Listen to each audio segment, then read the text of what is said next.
గురూజీ గారు హర హర మహాదేవ్. ఓం నమ శివాయ. ఓం నమ శివాయ. ఎలా ఉన్నారండి? బాగున్నామ్మా. గురూజీ గారు, నాకు చాలా సంతోషంగా ఉంది. దాదాపుగా నేను లిటరలీ చెప్పాలంటే 2 జ్యోతిర్లింగాలను మాత్రమే దర్శించుకున్నాను.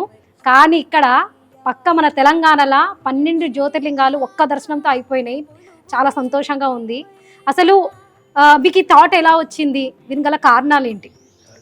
ఓం నమ శివాయ అండి. నా పేరు శ్రీశంకర గురూజీ.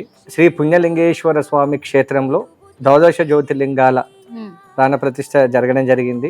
మరి ఒక్కటి కాదు, 2 కాదు, దేశంలో ఉన్నటువంటి 12 జ్యోతిర్లింగాలు ఒకే చోట ఇక్కడికి వచ్చి ఆ స్వామి కొలువుదీరాడు.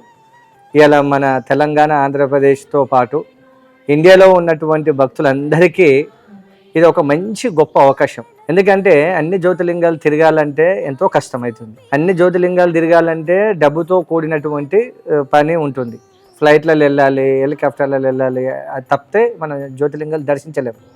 కానీ ఇలా భగవంతుడు ఇలా పుణ్యలింగేశ్వర స్వామి క్షేత్రంలో 12 జ్యోతిర్లింగాలు నిర్మాణం చేయడం అనేది నా సంకల్పం కన్నా భగవంతుని సంకల్పం ఎక్కువ ఉందండి. ఎందుకంటే నేను కట్టాలనుకున్నది ఒకటి, ఇక్కడ అనుకున్నది ఒకటైంది. అంటే భక్తుల కోసమే భగవంతుడు వచ్చిందని చెప్పి అనిపించింది నాకు ఇక్కడ.